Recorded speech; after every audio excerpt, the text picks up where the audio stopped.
Right. First of all, I'd like to introduce myself. My name is Shagufta Hamid Khan, and I am the founder member of United Nations Association Coventry branch.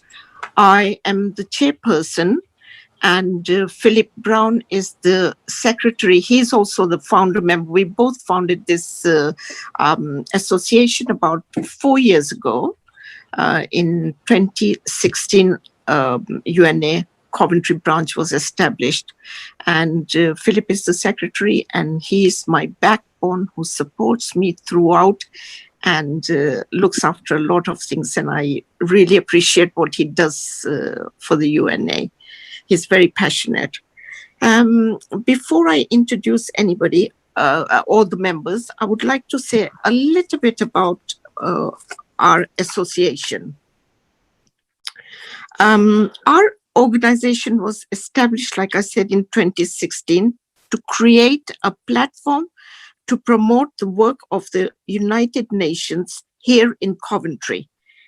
We aim to follow the work of the United Nations Association UK to engage people from a wide background on a local level and to develop discussions on critical issues such as peace and justice, sustainable developments, and human rights. I would like to give now a chance to the members to introduce themselves. So I would like to start with Philip first. Philip, would you like to introduce yourself, please? Hi, yeah, I'm Philip Brown. I'm the Secretary of the United Nations Association. Thank you. Thank you. Elena?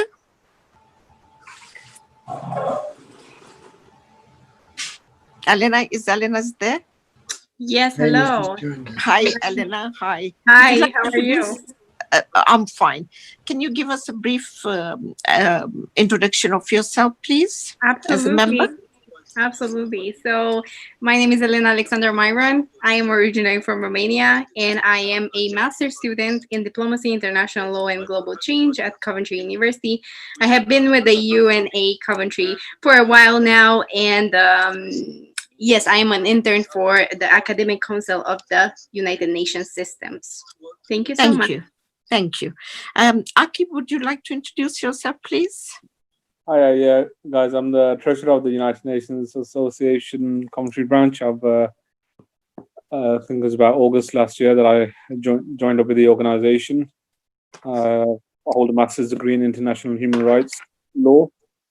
And obviously I'm very passionate about human rights in general, you know, internationally and locally as well. Thank you. Thank you very much.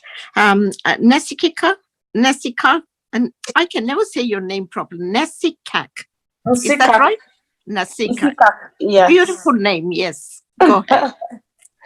Good evening, everyone. My name is Nesikak, and I'm a master's student with International Relations, Coventry University. I'm very passionate about humanitarian services. And I joined the association sometime last year. Yes. Excellent. Thank you. Roxanne, what I want you to do is, before I ask Roxanne to introduce herself briefly, she is the one who's going to be presenting this event today. So we're going to be engaging with her later on in discussion. If anybody has any questions or points to raise, please raise your hand and we will do our best to respond to you all. I just wanted to touch on human trafficking. Human trafficking is totally wrong, in my opinion, and illegal to exploit vulnerable, desperate people for making huge amount of money for labor, drugs, sex, etc. But these things are never binary and often very multi-layered, and each circumstance is different.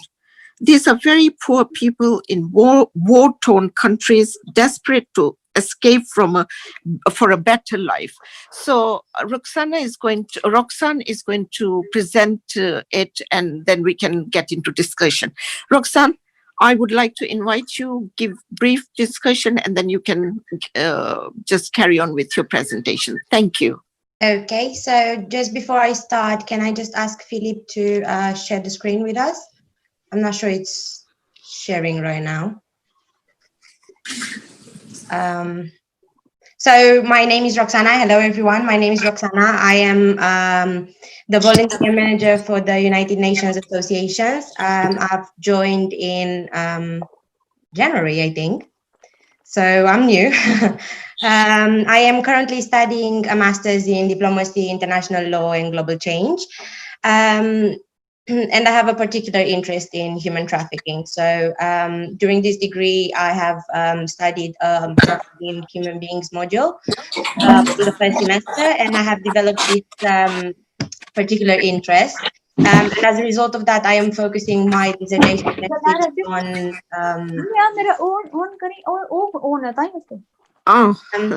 We've got a bit of a disturbance there. yeah, it's all right.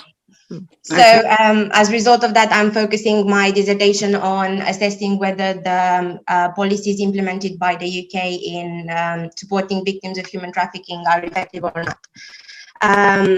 This is one of the reasons that actually inspired this discussion and this event. And if you can move on.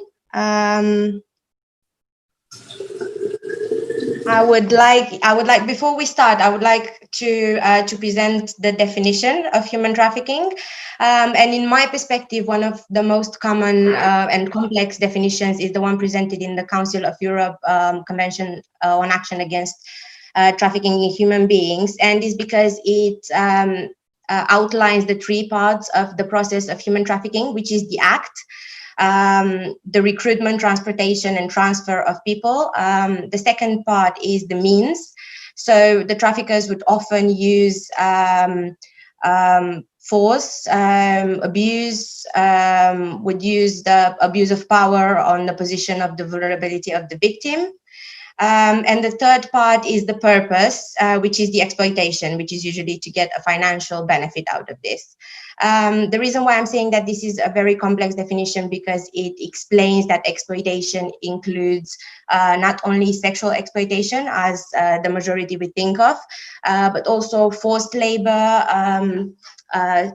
domestic servitude, slavery or other practices similar to slavery, and as well as the removal of organs. If we can move on. As I said, there are different types of trafficking. The most common one is sexual exploitation, where around 80% of the victims are females. But individuals can be trafficked for forced labor, removal of orgasm, forced begging, or other different crimes. It is also important to understand that victims are not only trafficked within the borders of the country, they can be trafficked outside the border, but not necessarily in a city. They can be trafficked wherever, to be honest. And they're usually subjected to different types of abuse. We're talking about physical and psychological abuse. This abuse provokes a trauma that the victims can hardly recover from. So there is a need for tailored support for those victims, which can include medical, financial, or legal support. If we can move on. So the Walk Free Foundation has estimated that around 136,000 victims of modern slavery are in UK in 2019. Usually the victims are identified by the first responders, which can be either the police, the local authorities, or different NGOs. And they are usually referred to the national referral mechanism. This is the framework that was implemented in 2009 by the Home Office. It is also funded by the Home Office. And it has been through a lot of changes and implementations in order to try and meet the needs of the victims, support them properly. So we can see a big difference in the cases referred, for example, in 2014 and 2019. This is because, in my perspective, the awareness has increased a lot in terms of human trafficking. So both the public and professionals are now able to identify some of these signs. And I'm saying the public because we have a moral responsibility of recognizing modern slavery and human trafficking in general. And some of the red flags, Philippe, if you can move on. Some of the red flags would be, I would like to address the sexual trafficking first, because this is the sexual exploitation, as I said, is one of the most common forms of exploitation. In terms of signs, this type of exploitation involves a lot of physical and emotional abuse. Victims would often have bruises or other unexplained injuries that are visible. They would often visit health clinics for issues like sexual transmitted disease or abortions. But what it is interesting to see is that they would never visit those kind of clinics without their trafficker, either the trafficker or a person responsible for them, and they are not allowed to talk for themselves. There would be always someone talking on behalf of them.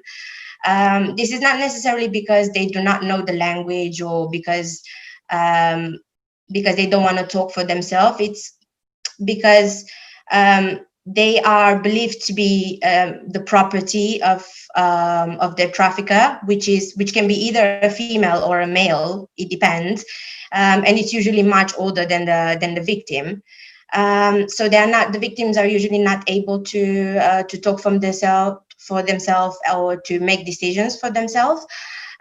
Which makes it very hard for professionals to identify these victims, because if they don't know what questions to ask, and if they don't receive any answer from the victim, then obviously this is going to make it very hard in terms of assessing whether that person is a victim or is just an individual. I would like to mention the fact that what is very obvious in terms of sexual exploitation is the inappropriate clothing. So we can notice, for example, in the winter, the females would be wearing inappropriate clothes, inappropriate shoes, would not wear a coat, would be obliged by the trafficker to dress properly to their job, to be exploited, to be honest. And also braiding and tattoos are one sign, because usually traffickers like to mark their territory and their property, as I said earlier. So we can see different types of tattoos that are specific for different gangs, if I can call them like that. If we can move on, there are some things that we can see in all victims of human trafficking. I would like to outline that no case of trafficking or modern slavery is the same. So every victim will have a set of signs that will show that would be the same as the others, but the abuse and the exploitation that they go through is always very, very different. So there are never two cases of modern slavery or human trafficking that are the same. The conditions in which the victims are living say a lot about them. So the traffickers would use the vulnerability of the victims in order to manipulate them to confiscate their identity documents. So they will be bonded because they can't really go anywhere without their identity documents. Also, they would live in crowded house, in crowded accommodation in general. They would have poor appearance and poor hygiene. And more importantly, they would work excessively long hours without breaks and without essentially being paid for it, which is a clear sign of forced labor. In addition, those individuals that might be victims of human trafficking, they are usually transported to and from work and not able to speak from themselves. And what is interesting is that they are manipulated into believing that they are criminals. So there is a huge fear of authorities, and this fear of being prosecuted for crimes that they might have committed under the influence of the trafficker is one of the main reasons why victims fear to come forward. And if we can move on, I would like to present a case study. I would like us to discuss on this, so I will give you a few minutes to read, and I would like to ask a question on this. When Tan was 16, he decided to leave the small farm in rural Vietnam and his family in order to earn more money. He contacted his friends, who introduced him to some older man that offered him a job in the UK. Tan was sceptical and asked to be allowed to go back home. The traffickers, however, locked him in a house where he was repeatedly sexually assaulted and obliged to sign a paper acknowledging the £20,000 debt towards the traffickers for the trip to the UK. So began Tan's journey towards the cannabis farm in Chesterfield. The route he was taken on, overland across Russia, through Eastern Europe to France, and crossing to the UK in the back of a lorry, is the same that hundreds, if not thousands, of Vietnamese children take every year. Okay, so if we can move on to the next slide, please. When he arrived, he was forced to live in a cramped flat above a shop, in a smell of the cannabis which made him ill, with blacked-out windows and locked doors, in isolation and fear. He was made to work long hours in unbearable heat for no pay, and with only occasional food brought every couple of days by a man who would leave again and lock the door behind him after just a few minutes. After 3 months, the police raided the flat. Tan was placed in a bed and breakfast and assigned a social worker.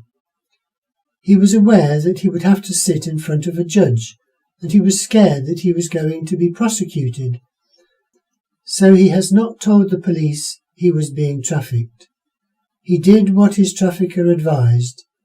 He left the B&B, trying to find his way to the house. For a few days he wandered around the city, sleeping in parks and picking up food from bins, until he was approached by a Vietnamese man who offered him a shelter in his house. Tan lived with them for more than 2 years until he was picked up by the police in an immigration raid. His record showed a cannabis cultivation charge, but this time Tan was ready to talk to the police. An immigration officer from the Home Office made the decision that there were reasonable grounds to believe Tan was a victim of human trafficking.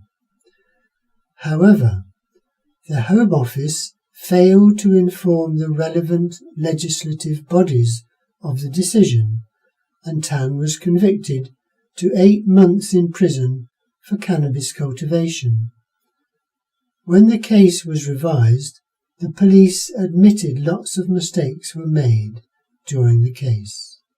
Okay, so I just want to outline that children such as Tan are valuable assets for those who run cannabis farms, for example, because they are very easy to intimidate and to control. And they are very cheap as well, because as we've seen there, Tan was locked away, and he was not given any payment for the work that he was doing.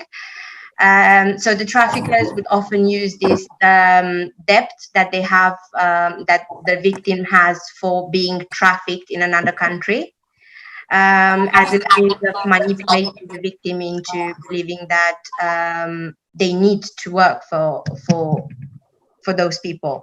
So my question is, who would have been the person that Tan has encountered that could have identified him as a human trafficking? Can you repeat that question, please, Roxanne? So who would have been the people that Tan could have come across that might have been able to identify him as a victim of human trafficking, as the potential victim of human trafficking? I think the social workers should have come, recognized things. Social workers, police, they should have recognized. They were the first people who were in touch with him. And yeah, you are very right. However, before arriving to the UK, he had to cross a few countries. What about the frontier police? Because in my perspective, the frontier police should have been the first legislative body that could have recognized that Tan was being trafficked. He was traveling in a lorry across Europe, which means he has traveled through a few countries without being found. So yeah, the police as well. Yeah, I want to outline the fact that Tan was a minor, so he was under 18 when he was firstly identified by the police. Legally, he should have been referred to the NRM immediately. However, as we can see, he was placed in a bed and breakfast and assigned a social worker. So can we say that the police has met the needs of Tan, has effectively identified him as a victim? Can we say that the police did its job when first finding Tan? So in my I personally say no. Sorry? So I would say no, they didn't. Okay. At any stage. Yeah, no, they didn't. As I said, they should have directly referred him. And besides that, he was found in a cannabis farm, and he was placed in a bed and breakfast. This doesn't really feel like someone did their job properly. Yes, I think the authorities have got such a big role to play here, because when they met Tan first, they should have said, to begin with, he must have been quite malnutrition as well. Like, he must be thin, sick, ill, and they should have noticed all those things. And there are so many things that they should have looked into first before they sent him into prison. Yeah, that as well. So we've seen that he was helped by but someone that picked him up from the park, actually. But in my perspective, it was a bit too late for the police to realize that they've done a mistake. So he spent 8 months in prison, and then he was sent to an immigration detention center. So I can't really say that the representative bodies have done their job. In terms of communicating the decisions, in terms of taking the decisions, in terms of identifying him properly, in terms of meeting his needs as a victim. What about the immigration officers and the Home Office? They should have looked into his case properly before they made any kind of decision. Yeah, so he received positive reasonable grounds decision. So he was identified as a victim, but that was after 2 years after he was found in the cannabis farm. Yeah, so in my perspective, far too late. If he would have had, if he would have been identified on time, and if he would have been supported effectively in the beginning, I think his recovery would have been warranted, to be honest, because instead of providing help and support, he was convicted and spent time in prison, which is under the Modern Slavery Act 2015 illegal. So under the Modern Slavery Act, victims shouldn't be prosecuted for the crimes that they commit under the influence of the trafficker. So him being sent to prison wasn't really in accordance with the legislation, but that was because there was no multi-agency working between the police that arrested him and the Home Office. Would anyone want to add anything else about the story? Do you have any opinions or any questions or any ideas that might be worth mentioning? Well, I mean, my question is, so, yeah, we've seen a case study of a child that was very unfairly treated. But I'm not quite sure how that fits in with the theme of recognising the signs of trafficking. Because, I mean, if he was held in a cannabis farm, nobody would have seen him. So there was no opportunity to see any signs. And I'm not sure what signs anybody would have seen anyway. The police... So, but he was saved. He was taken out from that exploitative situation.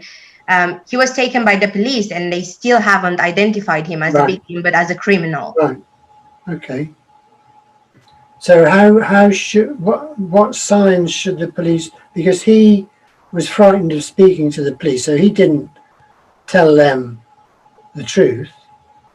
What signs could the police have seen? I mean, what did they do that was wrong? Shah Gupta mentioned as well, he was locked for 3 months with just a little bit of food. So I assume that he was not in a condition that would say that he was willingly doing those stuff.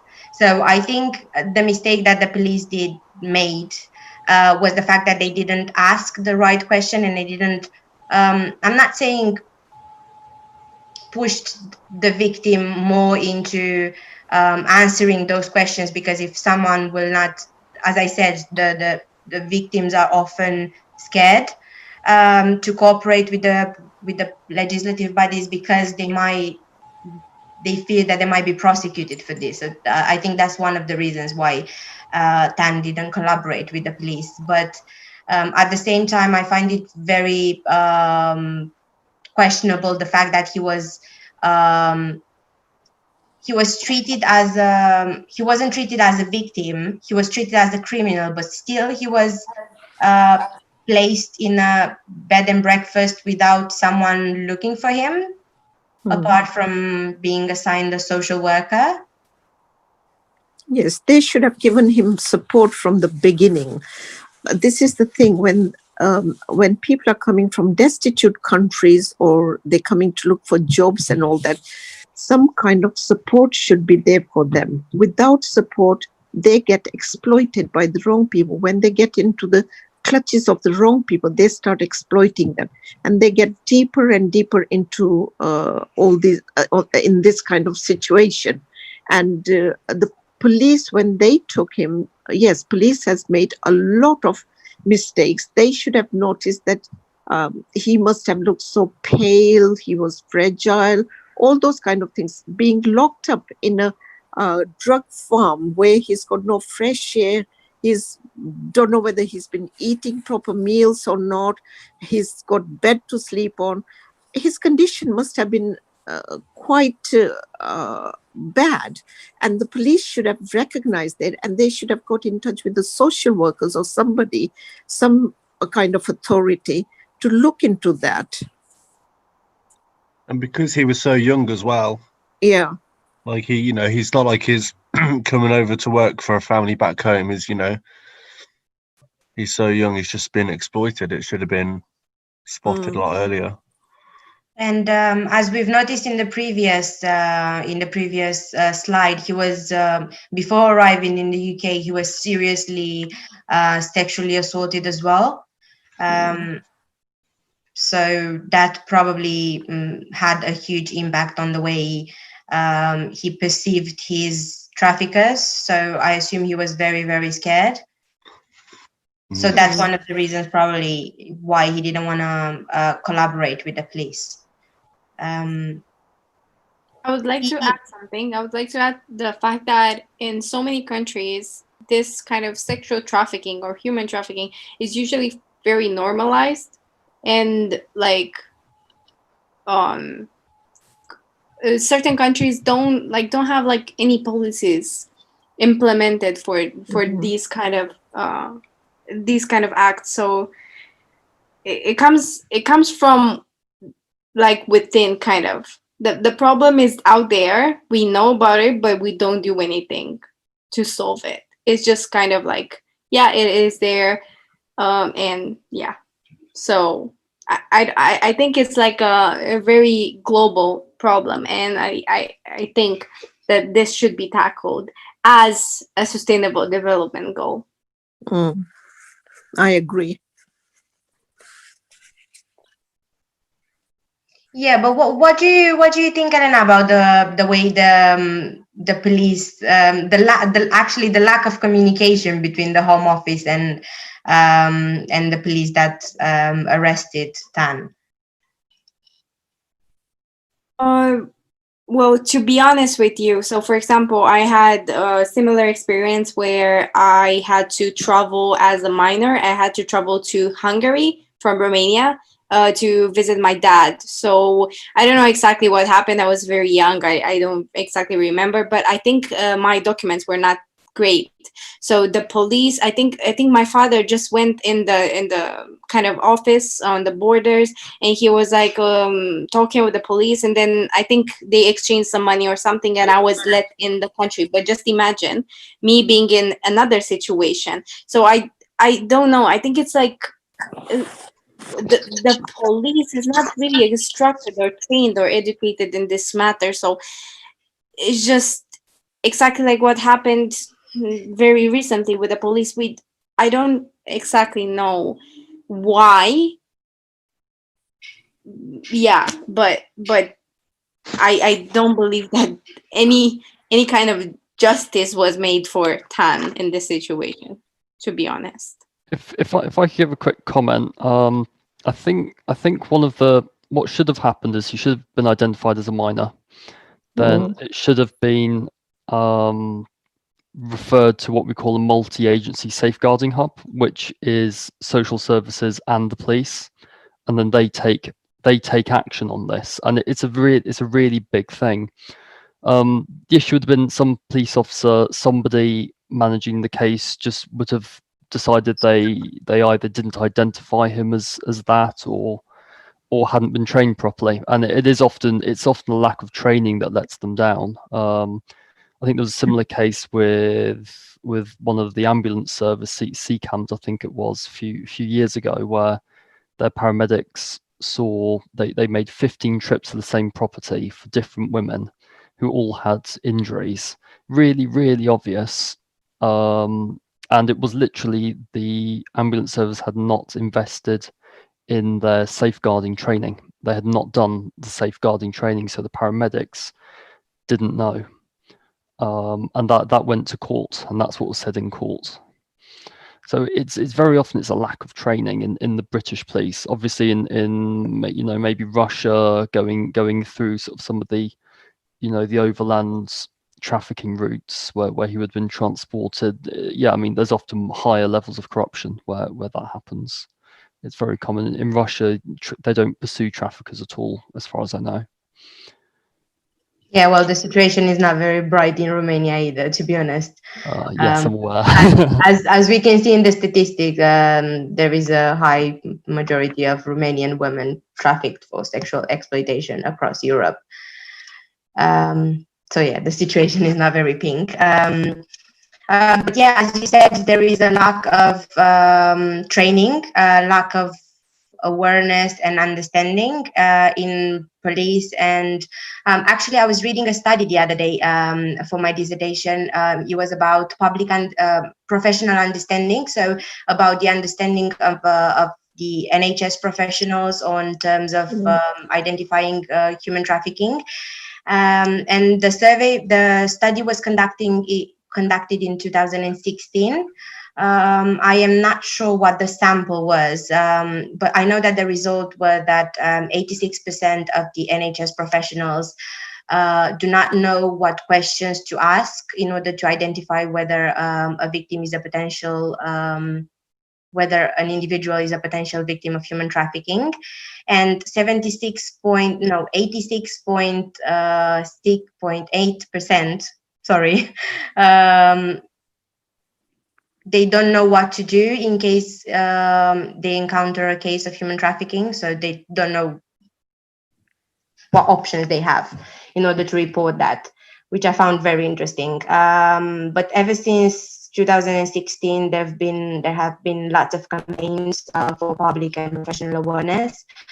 And I'm not a fan of her, but Theresa May actually invested a lot on the Modern Slavery Act and implementing new strategies to the NRM in order to be able to support the victims.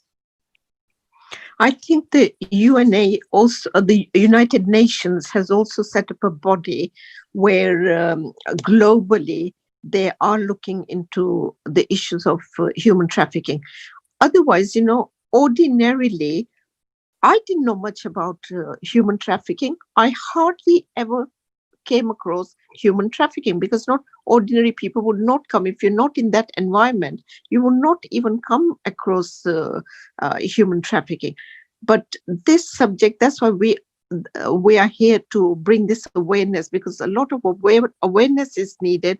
And I think globally people should be communicating with each other about this subject, and we should look deeper into the subject, because these people, especially people, the migrants who are coming to the countries, nobody knows anything about them, and they're vulnerable people. They're just exploited, and there should be some kind of law and justice, some implementation, rules and regulations that one has to abide by. So lack of training, lack of communication, all these things are there. Because these are the poor people from war-torn countries, desperate to escape from for a better life. Yeah, and they are usually the most vulnerable ones. Yeah. And it's easy to manipulate and. So I've just shared a screen that shows the United Nations Office on Drugs and Crime. It's the part of the UN that tries to deal with smuggling of migrants and human trafficking. So there is, like Shagufta says, the UN is doing something, but obviously it depends on individual nations as well to do something. Yes. So in terms of doing something, if we can go back to the PowerPoint.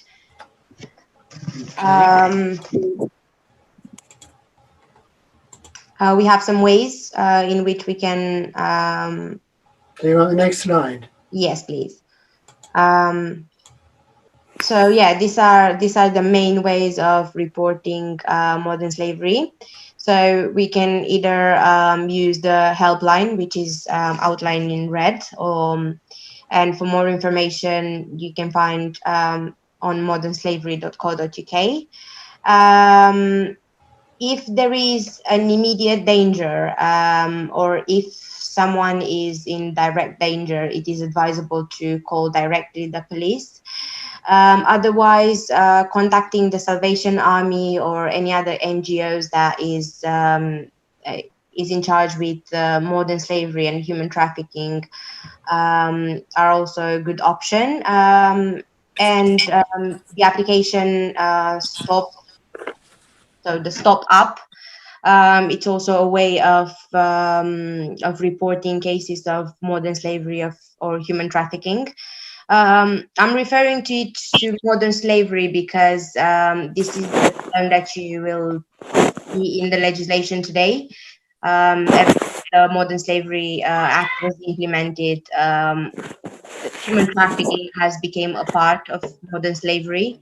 Somehow, it is very hard to draw a line between the two.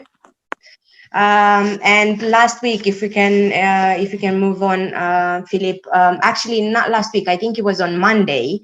I received an email from the West Midlands Police about modern slavery. So this was the email. It's not very relevant. It just says what are the things that you need to look at in terms of forced slavery or being forced to work in a place. I found it. This is on a more positive note because it shows that the police is trying to engage with the public in raising awareness on the issue, and this alongside the increased number of referrals to the NRM, as I've mentioned earlier, it kind of gives me. It makes me a bit optimistic, and I hope the situation. Hopefully, it's not gonna end because it's an industry that where if you take out a victim, the trafficker is going to find another victim. So it's not something we're gonna end, but it's something we can prevent. We can raise awareness on, and we can try to avoid. And if you can move to the last slide, I have attached some resources where you can either donate, volunteer, or just find more information. So you can find on the Salvation Army, the National Crime Agency, Unseen, Hope for Justice, or Anti-Slavery. If you have any questions for me, or if you want to discuss anything else on the issue, then I'll be happy to. Could I suggest that before we start fielding questions, we let people who want to introduce themselves? So, for example, Joshua seemed to have some knowledge on the subject. We've got Manjit. Let me just share this screen. So Manjit comes from, hold on a minute.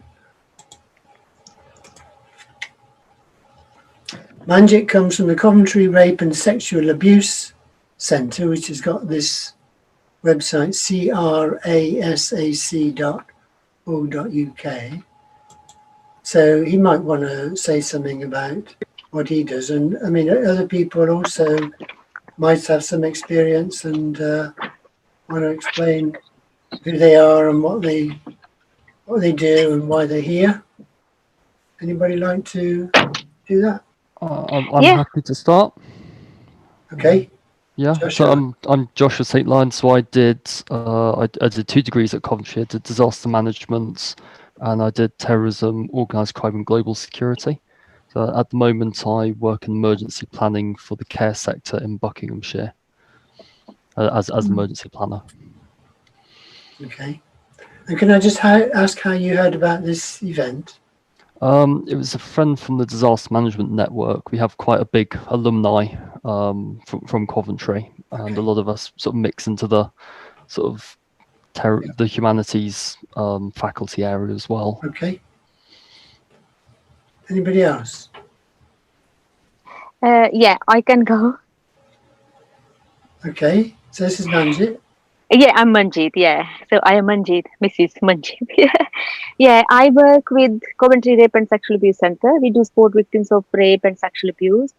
We have come across trafficking. One thing I really would like to say, or this is, we need to change dialogue about this trafficking, how our children and how we talk about these people have come, they are coming from other countries, they are accessing our benefits. I think we need to start thinking now, attitude change, and change our dialogues about them.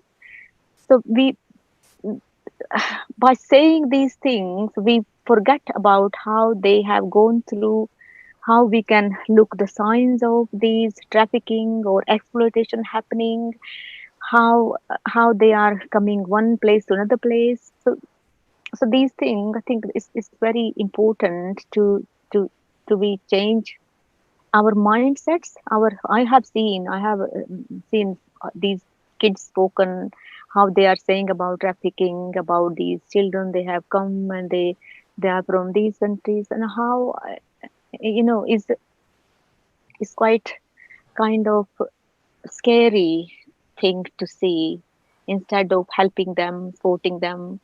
And I think we all have responsibility. It's not only police can do or anything. We all have responsibility to bring these.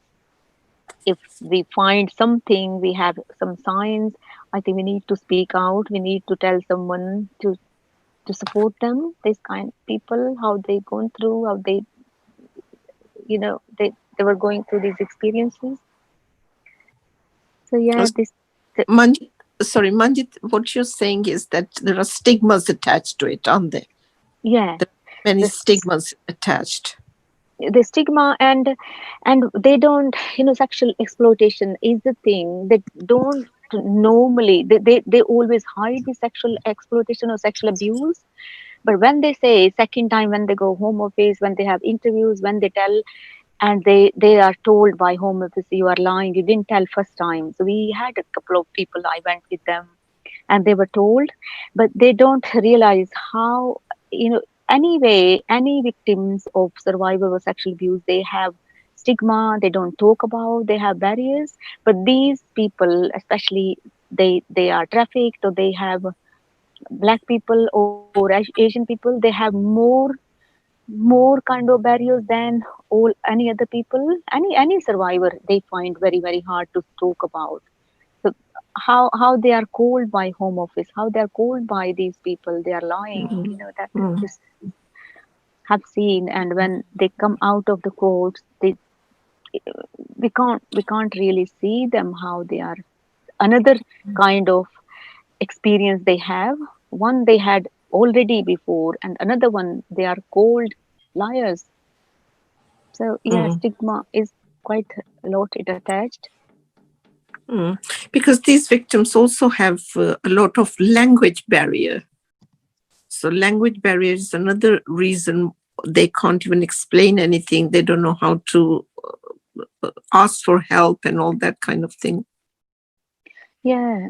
So the other, lots of other barriers, they have our like Asian communities and black communities, and they come from these war-torn countries.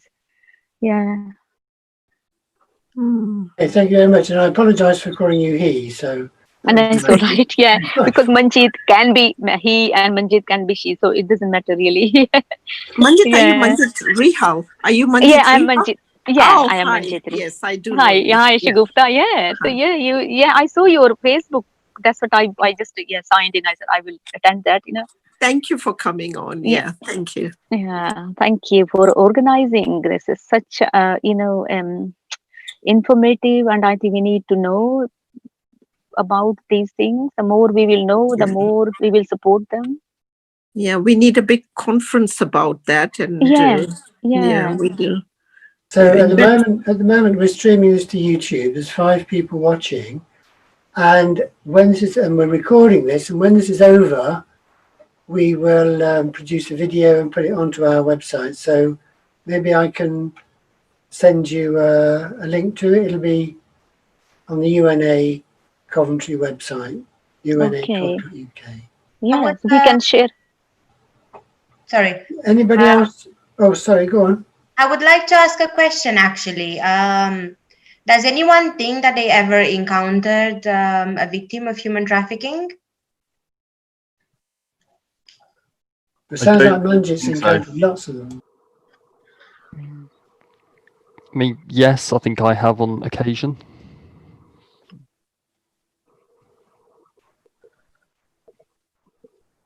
Yeah, so I remember that when I first moved here, I used to live very close to a car wash.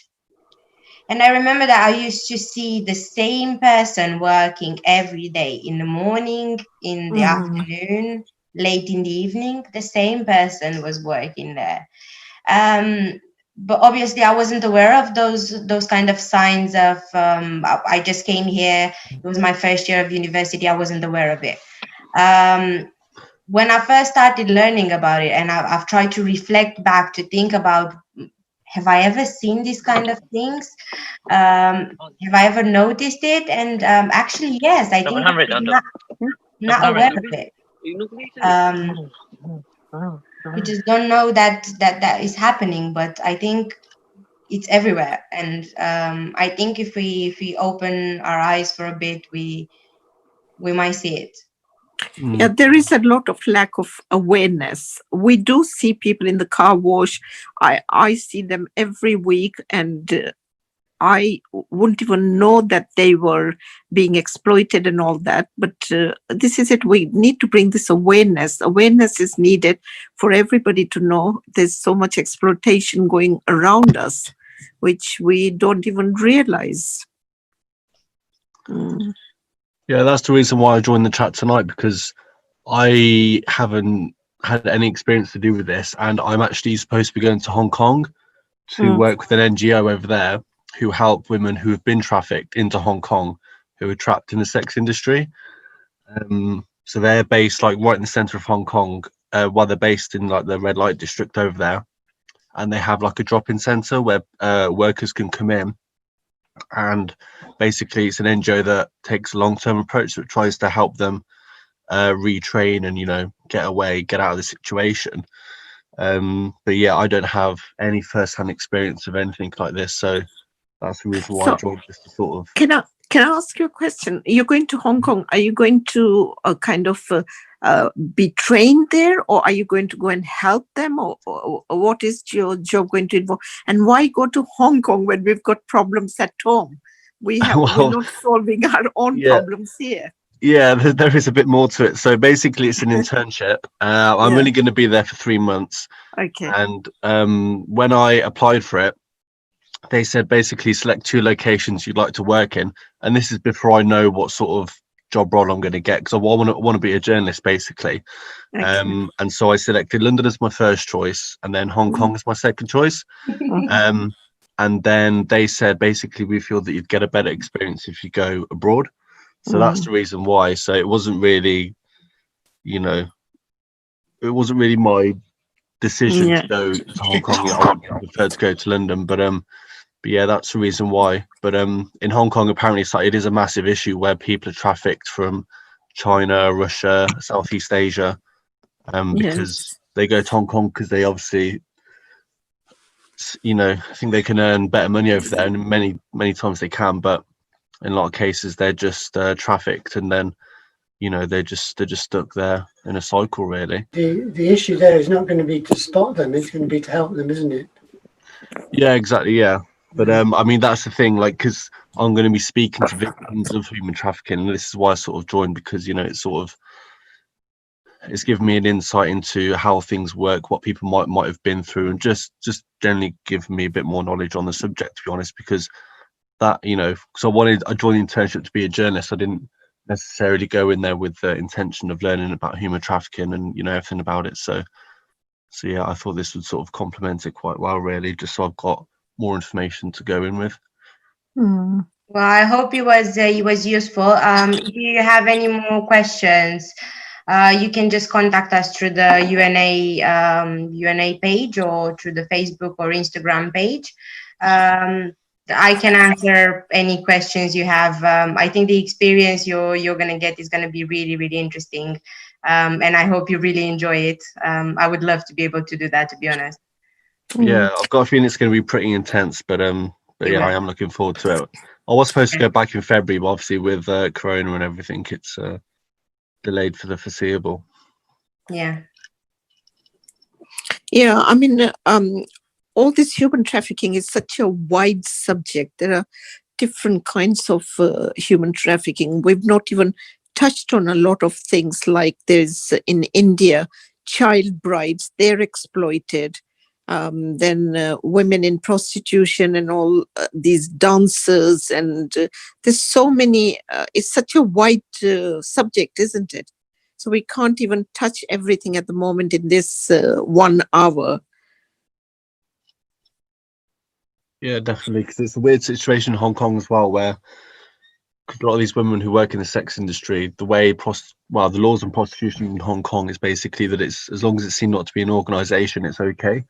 So the women have just got to be perceived to be self-employed, and then if something does happen, normally the police will go in and raid, because they have big apartment buildings full of people who've been trafficked, and they'll go in and just, you know, charge them with immigration violations and everything like that. So they don't really have a legal leg to stand on when it comes to the police over there. I think here in the UK, one of the issues with the system is the fact that the victims are not supported long enough. So this was highly discussed in terms of the issues that the NRM has. So at the moment, the victims are supported for 90 days until they receive a decision from the Home Office. It can be up to 3 years for some victims. So they're not being very consistent in supporting those victims. I have read stories. Sorry? Can you just remind us what NRM is? Yes. The National Referral Mechanism. So the framework that is implemented for victims of human trafficking. So yeah, it is, as I said, things are getting better now. However, victims are not supported enough, and usually they get re-trafficked after they end up exiting the system. Would it be worth going back to the slides where you highlight red flags, looking at those and talking about those? I'm not sure if that's the red flags in relation to spotting sexual exploitation or general spotting human trafficking. Yeah, why not? We could just have a quick look, couldn't we? Yeah. So there are But, two. as I've mentioned earlier, each case is going to be different. So we might see males, not necessarily females, that are in the industry of human trafficking. It is interesting because most victims, they are very young and very vulnerable. And as we've seen in many documentaries and as we've read many stories, those victims are the ones that in time become the traffickers, because sometimes there is no way out. There is no choice for them to get out of that situation and seek help. Can you just explain, because it says at the bottom it says claim of older boyfriend or girlfriend. What does claim mean? I don't. So as I said earlier, the victims are considered the property of older of the trafficker, and they would often refer to the trafficker as their boyfriend or girlfriend if we're talking about a situation of sexual exploitation. So they won't. So yeah. So you're saying they're unable to make decisions without approval, and so they then refer to this so-called boyfriend or girlfriend, which is actually, for example, if a victim of sexual exploitation would go to a health center, they would present their trafficker as their boyfriend or their partner. Yeah. So they wouldn't say he is my trafficker. No.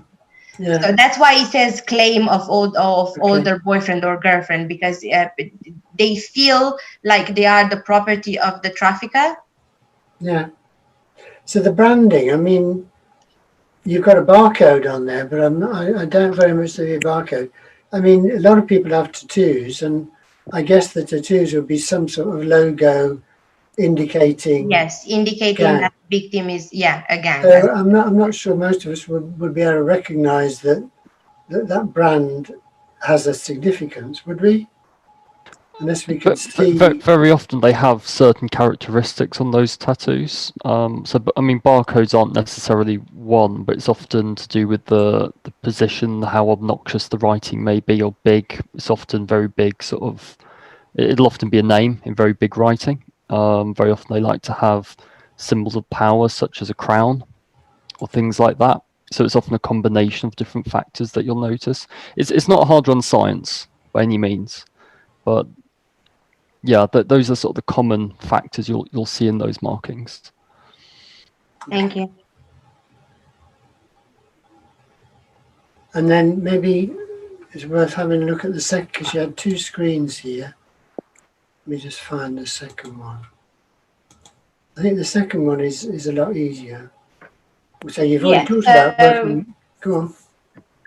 So as I said earlier, working excessively long hours or unusual hours without breaks usually, living in large groups. I've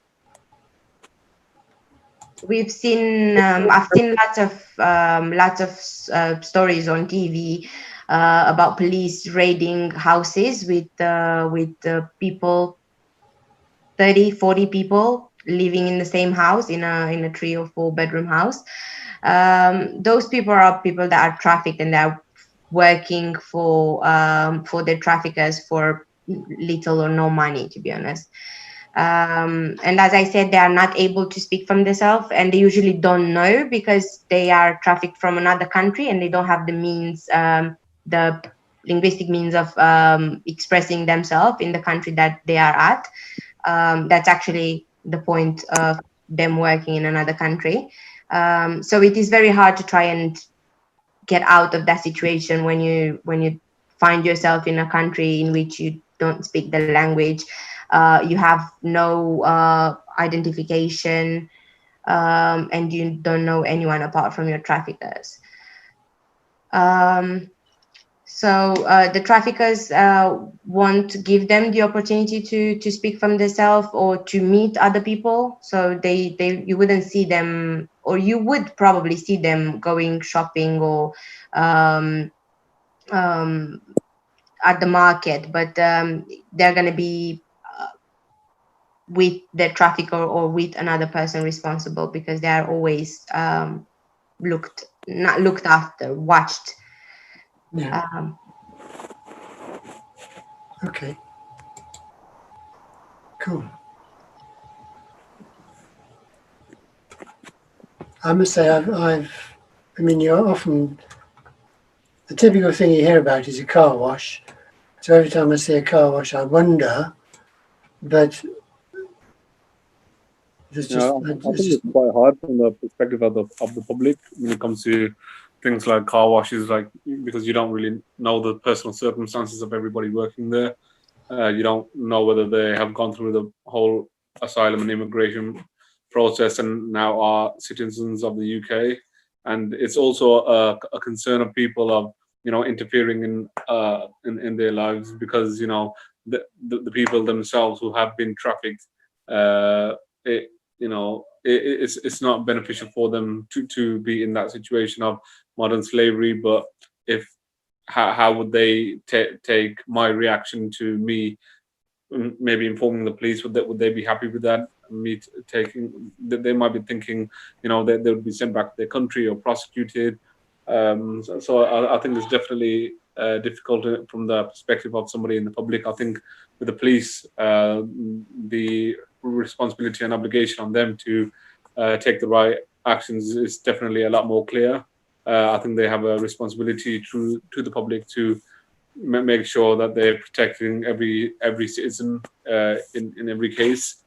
But I think from the public's perspective, like in the example of Tan earlier, where the windows were black, people were walking by that every day, and they would have seen that the windows were dark, and it's not really a normal thing. So that could have been a sign or a trigger for them to maybe phone a service. I think having an advice service, I think, would be. I'm not sure if there is an advice service out there where it's not directly going through the police, where some sort of action would be taken.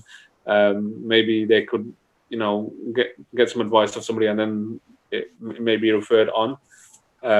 So I'm not sure how I don't know if Roxana's got the answer to that question of how the public could be more motivated to take proactive actions to help people in the right circumstances.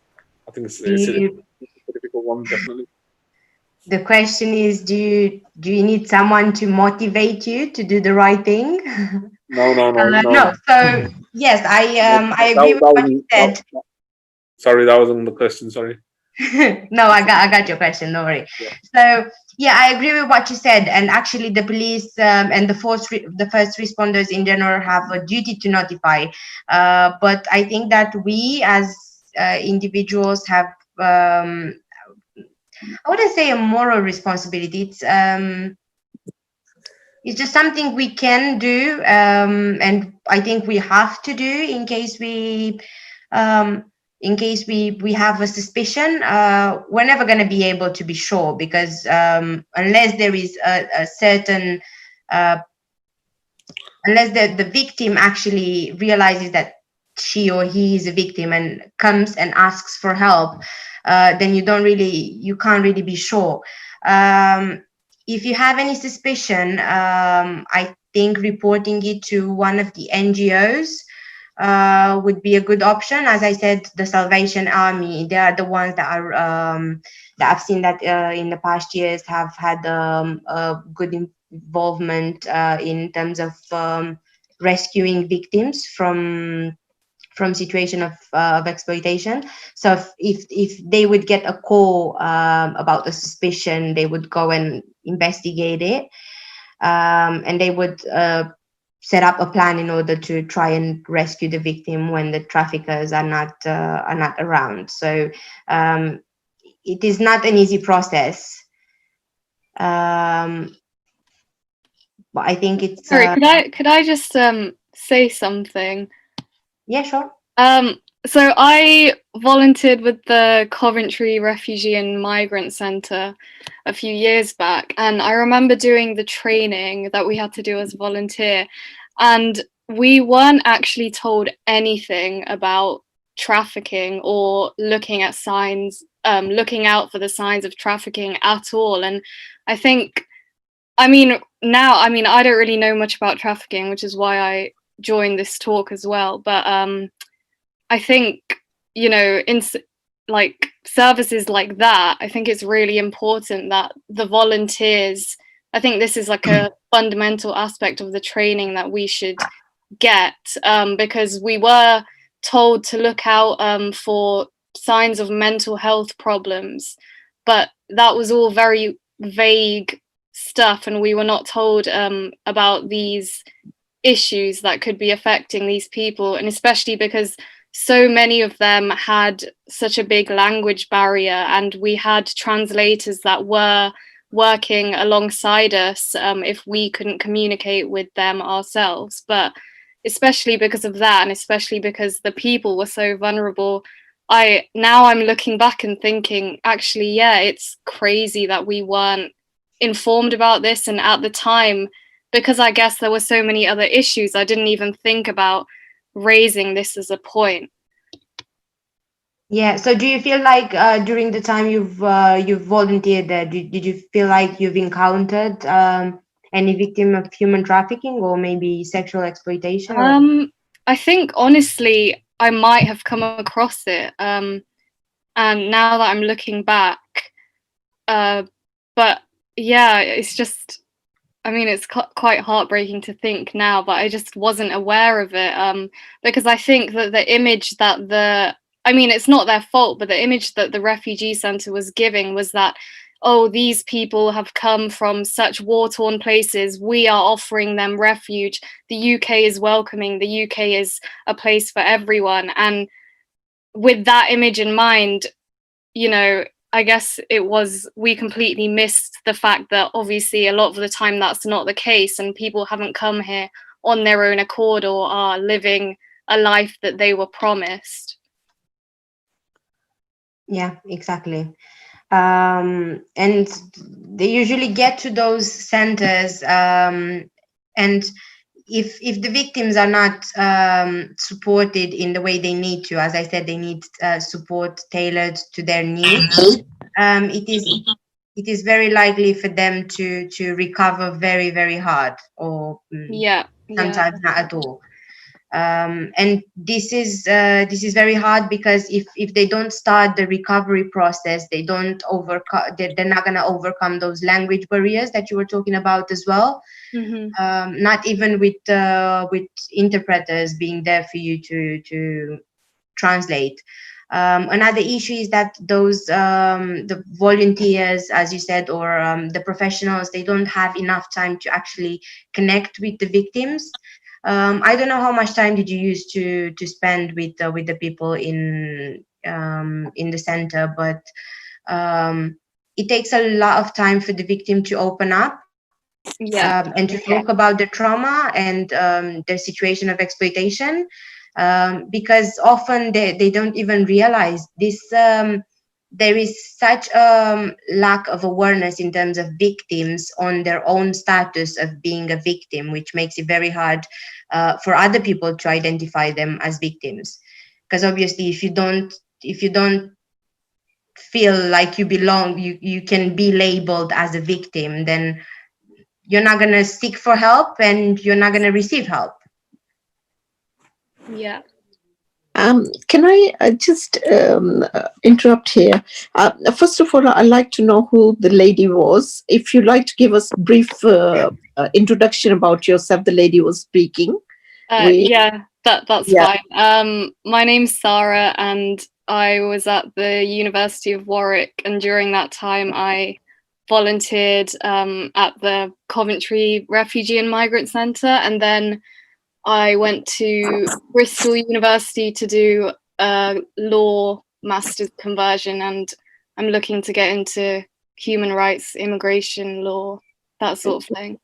Thank you. I just wanted to ask you one question. If you've been working at the refugee center, my understanding was that people who are coming from war-torn countries, for example, Iraq or Syria or wherever, they are being welcomed and looked after the refugee center, and they've got their cases are put across. They have cases going on. They're being looked after by the social workers, so their cases are looked into. Would you call these people human traffickers? To me, they're not human traffickers, are they?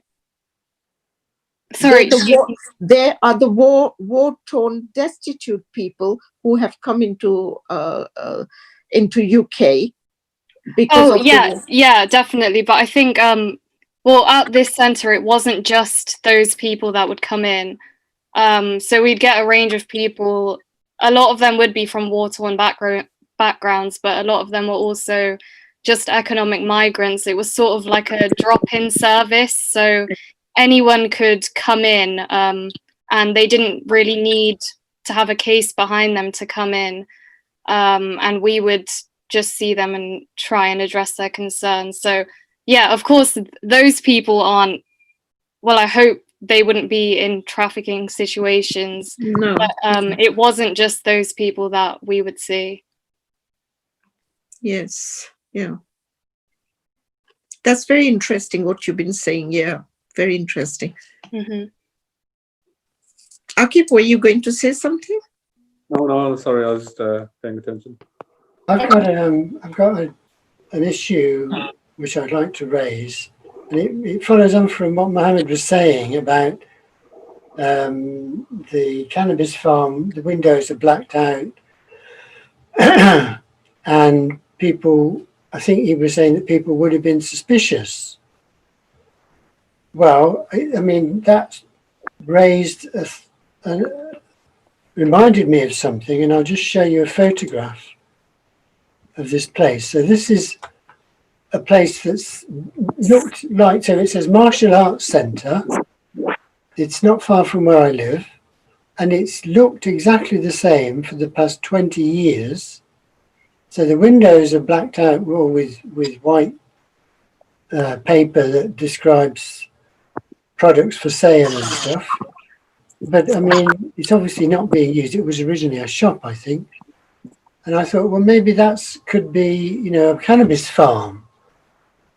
So, I mean, should I now do something and report that to maybe one of these places that Roxana has talked about? So you're saying that it's been like that in the past? It's been like that for at least 20 years, probably near 30 years. It is very unlikely to be a cannabis farm, because they wouldn't spend too much time in a place. They tend to change locations in order not to minimize the risk of being caught. And there would be some kind of smell there as well, wouldn't there? If there were cannabis. Yeah, the cannabis farms are, from what I've read from reports, are usually up the house. So it wouldn't be on a lower ground. It would be somewhere up where it's dark. May I add that I an estate agency, and obviously I had to deal with these kind of issues too, where someone rented a whole house with, I don't know, £750 in Coventry somewhere, and then when it was the time for the landlord to go and check on them, the house was destroyed. Literally, all the equipment was there, and then I'm talking about very expensive equipment there in the house, and I have seen that with my own eyes. I have pictures too. It was like a disaster, and you can smell it. You can smell it was weed, so you can smell the weed from outside, and yeah, it was not a pleasant situation. So I would say, Mr. Brown, you should report that place because you never know. Especially if there's any activity. Is there any activity going on in that house? I've never seen any. I mean, I walk past it maybe once a week to go to the shops, but I mean, there could be activity at night time, but it doesn't look as if from the front, it doesn't look as if the door's ever used. Maybe the back door, I don't know. Yeah, because even the curtains are drawn and all that. I've seen this place myself and wondered often what it was, you know. And it says the martial art on it, yes. Yeah. But this is it. I mean, see, these are the kind of things we're not aware of, whether to report them or not. And if you do want to report, we don't even know who are the people we're reporting to. Now that Roxanne has mentioned about the NRM, are those the people you would be reporting to? Or would you be reporting to the police? So it would be reported to the police. So the suspicions, the only people that are able to report a potential victim to the NRM are the first responders. As I said, it can be police, NGOs, or local authority. If we as citizens have a worry or a suspicion, the channels that I have mentioned earlier, the Salvation Army and the Helpline and the Stop app application, are the means that we can use in order to report the suspicion that we have. Yeah, because sometimes if you report things to the police, unless and until you've got some kind of evidence, they won't even take much interest in it. But I've found out, Philip, there are neighborhood police now. They're taking a lot of interest in what's going on in the neighborhood, and they are the people to be reported to, I think. Neighborhood Watch, I think they're called. Yeah, the Neighborhood Watch, because I'm on that, and if anything suspicious is seen in our area, if we think something is not right, we get in touch with them and they act very quickly and they look into things. Yeah, but you see, if those people are not trained effectively to identify victims or to identify the situation of exploitation, then going to the people that are trained for it, I think it would be the best thing to do, because they have experience, understanding, awareness on the issue, maybe more than the neighborhood police would have. This is my opinion. Yeah, the neighborhood watch people, they're quite good with things that are going on in the neighborhood. If we're suspicious of something, we will alert them, and then it's up to them who they want to approach or how they want to tackle that problem. But at least we've got somebody to report to who will to us. I mean, next door to this property, there's a vegetarian kitchen shop selling food, and then there's a Chinese takeaway. I mean, I would have thought that one or other of those would have done something in the past, because it doesn't look very pleasant. But then, of course, they might be the people who are organising this, whatever's going on in there. Or it could just be like a storeroom for this. I mean, maybe it's legitimate, but doesn't look it. I don't know. I will follow up the neighbourhood watch idea, I think. I mean, I do know some police officers in Coventry, so maybe I'll contact them as well. I think the main thing is that there's no harm in following it up. You know, if you do have a feeling that something's wrong, the worst that can happen is, you know, the police go to that property and say we've had an anonymous somebody in the public being worried, and then maybe, you know, if nothing is going wrong, then you know, the owners of the property won't be put out too much by just verifying their documents and you know, having the police make sure nothing's wrong. But obviously, on the other side of the scale, it'd be you know, a lot better to, you know, discover that something was going on there and that you did do something about it. And you know, so I think it is quite hard when you've got so many suspicions, but you're fearful of maybe what's going to happen. But you know, as long as it's anonymous and you are doing something to make some actual change and help people, because you know, it's awful. You know, just financially, emotionally, physically, it ruins people, and you know, that's not what we should be promoting as a first world civil society. So, Philip, you would be more likely to find forced labor or cheap labor in the shops you mentioned next to it than you would have to find a cannabis farm in the martial art.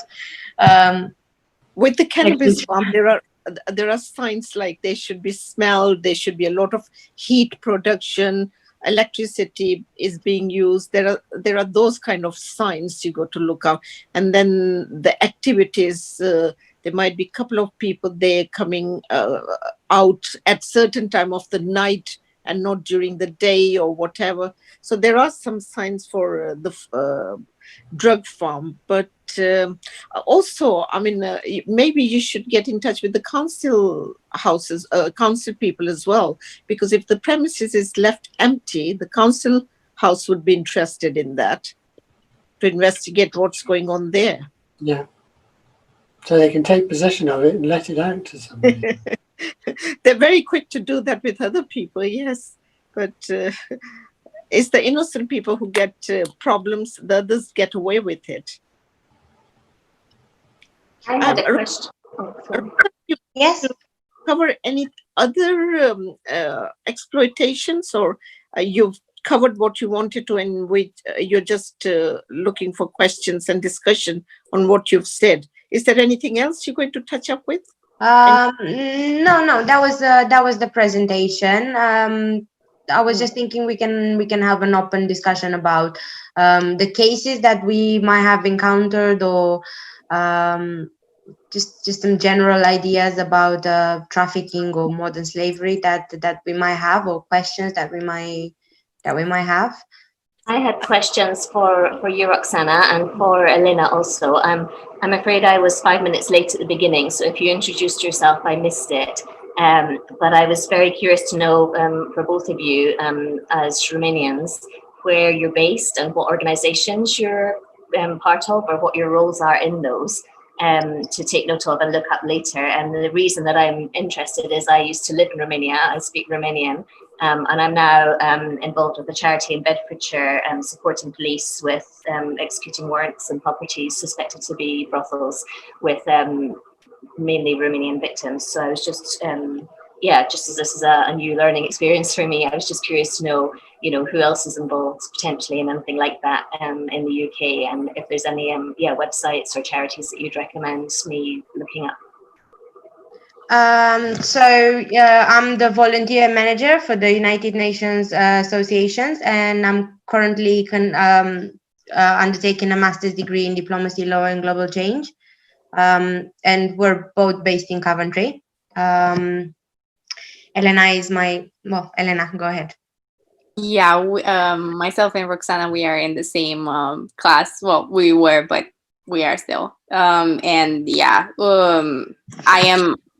am just like a member of the United Nations Coventry branch, and also I am doing some work in sustainability. This doesn't really it doesn't really have to do with the human trafficking or anything like that, but I'm fighting towards like social justice too. I guess that's like why I'm here. And yes, Romania is known for the beautiful atmosphere and the beautiful cities that we have, but it is also known for sexual trafficking, which is a very bad thing. And as you probably know, because you were living there, you were living in Romania for how long, may I ask? For about 8 years. Wow. Wow, so you are literally Romanian. I do find myself thinking that sometimes, I admit. Yeah, wow. I have never heard anyone saying that long. I love it and I miss it a lot. Yeah, it is a beautiful country, but unfortunately, I guess the education has a lot to do with this particular issue, and the fact that obviously a major part of the people who are sexually trafficked are women, and it is kind of a normalized, as I said before, a normalized just issue that it's just there, and we don't really pay much attention because it's happening every day. So I'm sure there are some organizations or some I don't know, even the police or something that are actually doing something about it, but most of it is just unfortunately corrupted. Yeah, I don't know if there is any kind of organization going on in Coventry, because I've never heard of it. I usually come across a lot of organizations through my different activities, but I've never heard of it. And maybe we need to set it up actually, because I think it's very important that there was a body looking into human trafficking, because there is a lot of problems around and nobody's ever looked into it. Philip, what do you think? I think that sounds like a highly specialized field, which would take an awful lot of resources to make it work effectively. Yeah, I'm sure it would be a good thing. Well, it sounds like it would be a good thing. I mean, I don't know enough about it to know if there would be any objections from anybody else, like the police or other people. I don't know. But I mean, it's certainly a huge task. You would need, I would have thought you would need a lot of, you need to raise a lot of money to do it. However, we've already come across the Coventry Rape and Sexual Abuse Centre with, what was the lady's name? Manjit Rial. Yeah. I mean, I would have thought if it was going to be set up, it would be set up in connection with an existing group like that who's got experience, rather than start from scratch. My opinion would be that it would be very hard to set something up without having the necessary training for that, and as well as a very, very good knowledge of the legislation. I think that would be necessary. So if someone was to implement something like that in Coventry, I think that there has to be someone that has experience in the field, has dealt with this kind of situation, and know how to support victims in general. But in terms of just raising awareness, that shouldn't be very hard. Yeah, we can at least. We've also got the Stop the Traffik page as well. We've got the Spot the Traffik projects. Yes, yeah. So some volunteers from Coventry University 2 or 3 years ago set up a Facebook page about how to spot the traffic, and we could continue to develop that. That's a good idea. Yes, we could develop into our human rights group, can't we? We can bring this subject into human rights. Hi, Stephanie. Can I just ask you a question, if I could, please? You can, yes. I was just wondering whether you could give any insight into your line of work and what you sort of experienced and encountered. Yeah, sure. I've got a colleague on the, well, not a colleague from the charity that I'm with, but she's on the phone because she couldn't access Zoom. So she's just been listening into the discussion since the slideshow ended. So she's on speaker. So she's going to introduce herself just now, and she had some feedback for you for the conversation that's just finished. Thank you. Hello, thank you, Steph. Thank you very much. Hello, everyone, and I'm sorry that I couldn't directly access the discussion.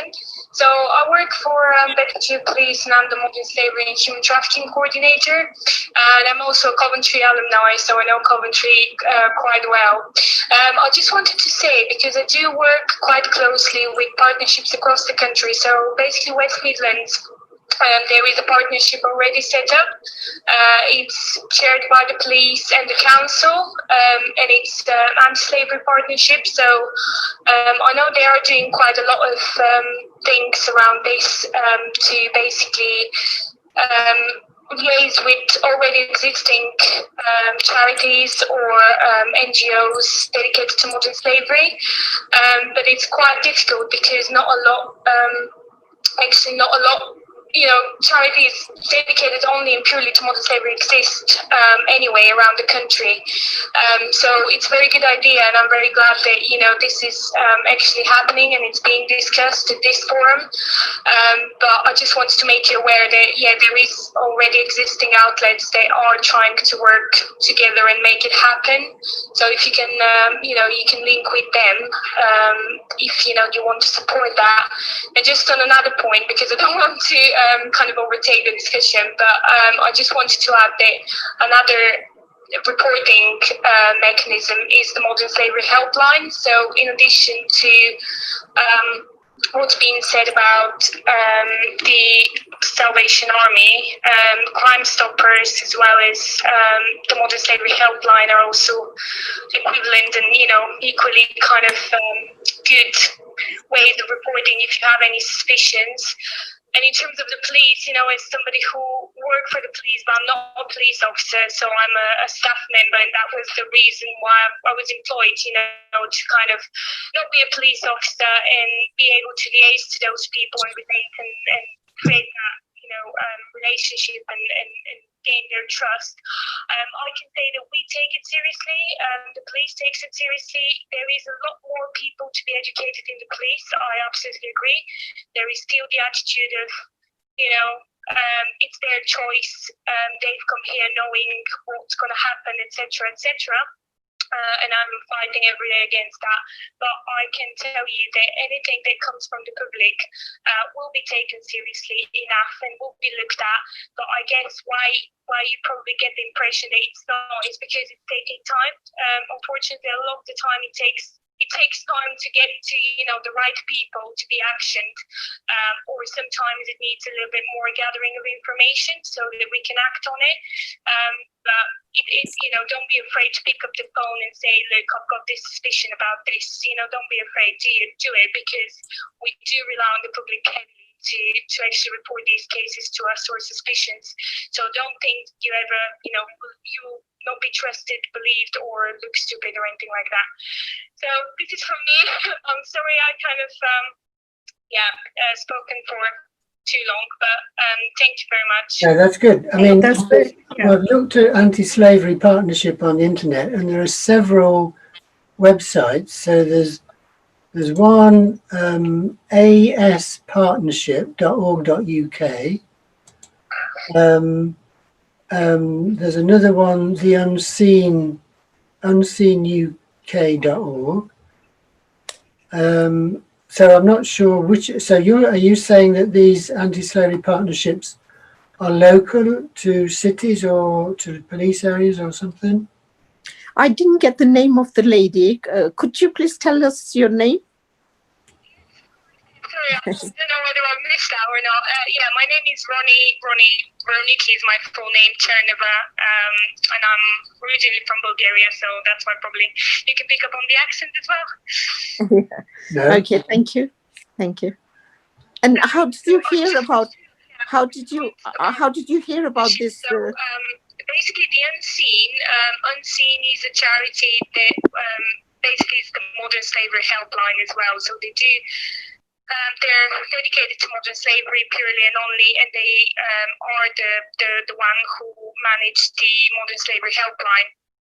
So the Unseen partnerships, they do usually form part of the main partnership.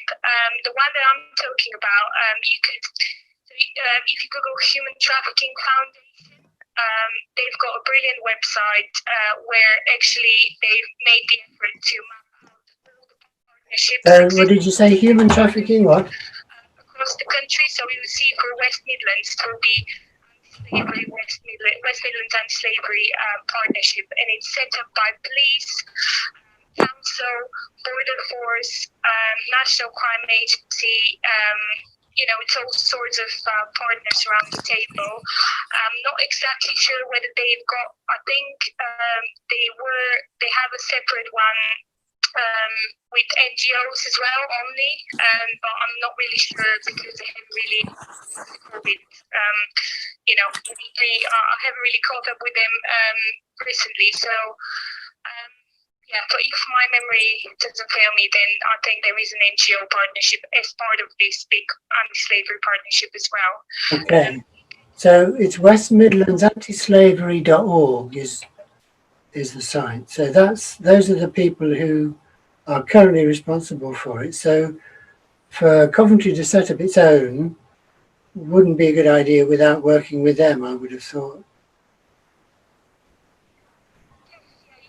But that's very, very helpful. Thank you very much. Website, there is the contact details, so you can always drop them, Yeah. an email. Yeah.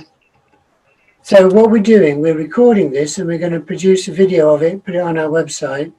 So that will be that website will be listed in that video that we produced. That's fantastic. Thank you very much.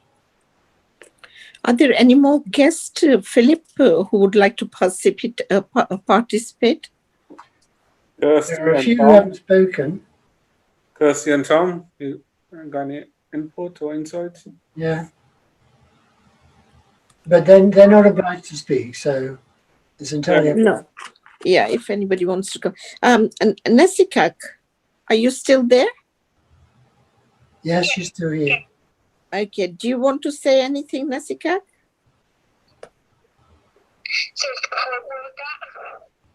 She's speaking to one of the other participants who's not spoken. Hello. Hi, Nesikak. Do you want to say anything? Not at the moment. Roxana has said everything. I think I listened vividly to everything, and have you experienced anything yourself? No, I haven't.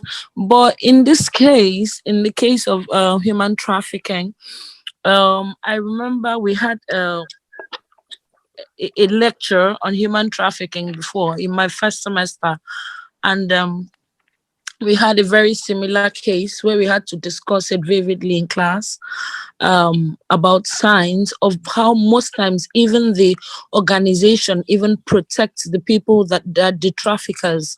Yes, that most times even the police most times are even involved. And we were exposed or were shown a certain video that even while the victim was running to authority, to the police to report, she herself was arrested. She had planned to report in the morning, and then by night the police came to arrest her, being that the information had leaked that she was going to come and report. So in a way that even the police are even involved in most times in even the trafficking. So we just realized that really even the people that we run to protect us, especially as girls or as women, they just find out that they are not even protected.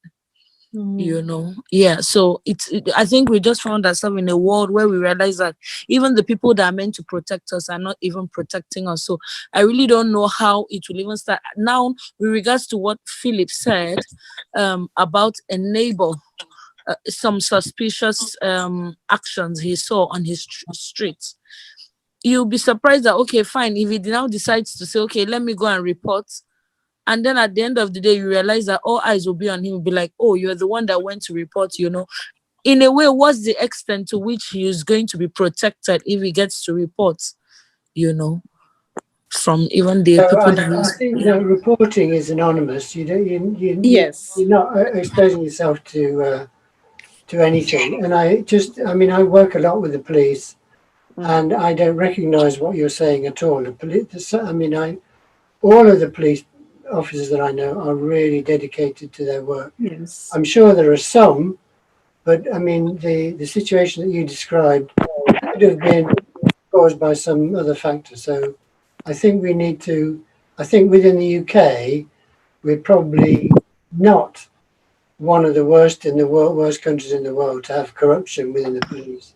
We've already heard Roxana saying that they had to, in order for her to get into Hungary, they slipped the police or the border force some money and they were let in. I don't think that happens very much in the UK. Obviously, there's corruption everywhere, but I think in the UK we're pretty lucky. But that's my opinion.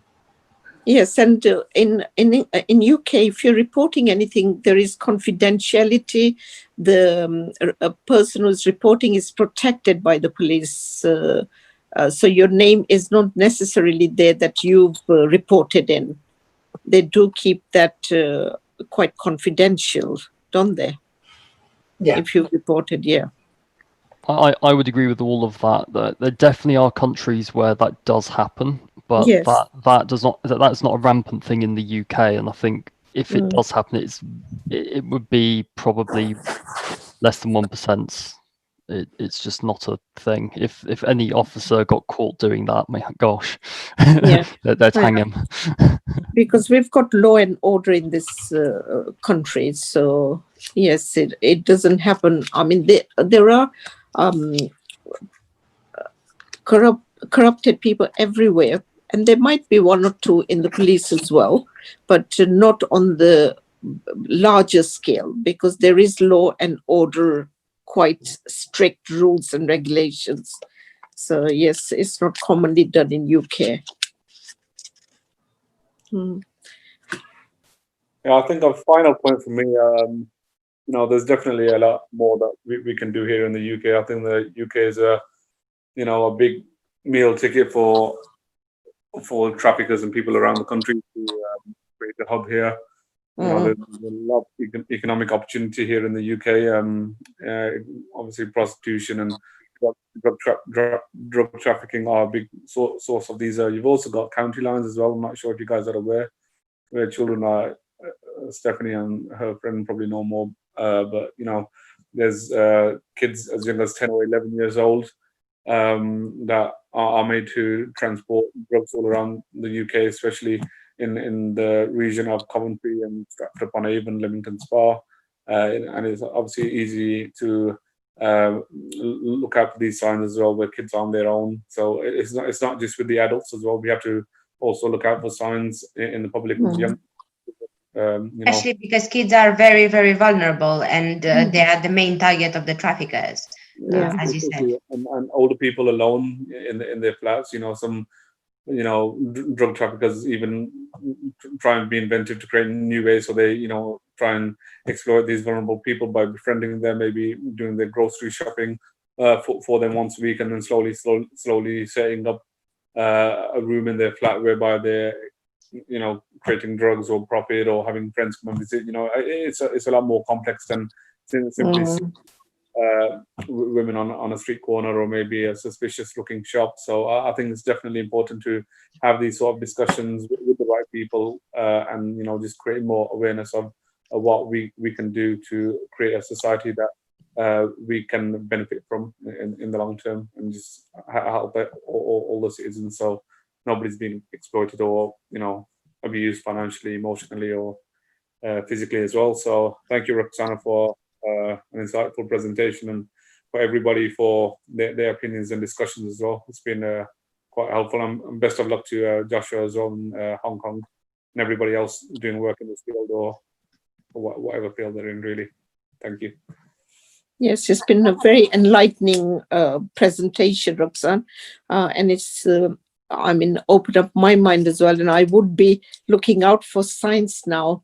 I hadn't been doing that, because I have seen a lot of people in the car wash, other people begging, all those kind of people, and you just don't know whether they are the victims or not, in what way they are the victims. Some are due to drugs and all that, so you're not really sure, but we will open up our eyes and look into this more closely now.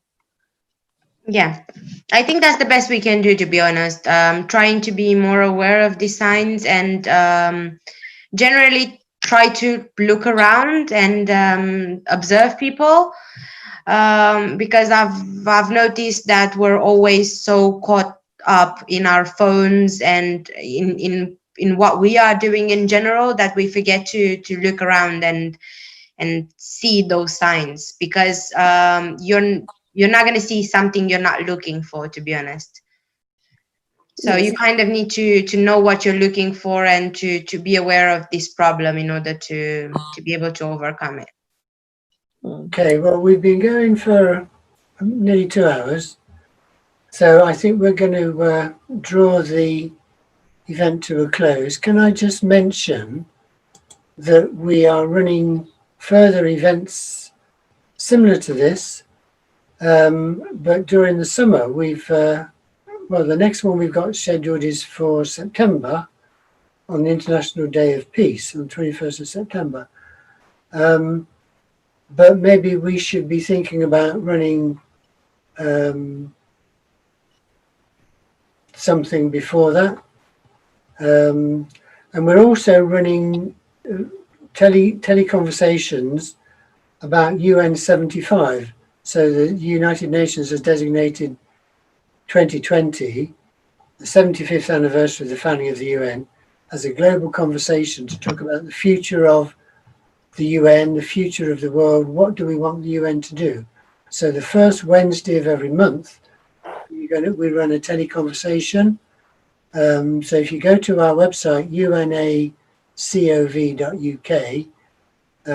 you can find the details of that, and there's a link on that website to how you join in that conversation. So it's at 2:00 on the first Wednesday of every month. We do that through to the end of the year. Anybody want to make any closing remarks before we finish? I would like to thank Roxana for an excellent presentation. It was very enlightening. Thank you very much. And I would also like to thank everybody who joined us and all the members. Thank you from me.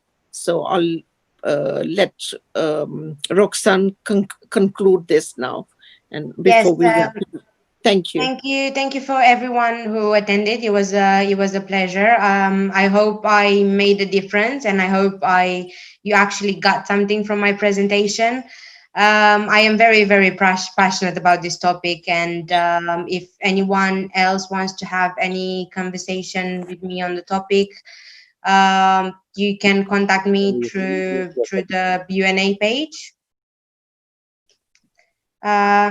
Yeah, thank you so much for attending. It was a pleasure again, and I hope I'll see everyone at the next events from now on. We really have very interesting events. This was, yes, it was very interesting. Thank you very much. Philip, do you want to wrap it up now? If you want to say anything, and we can then close. I've talked about our forthcoming events. So the website is UNACOV.UK.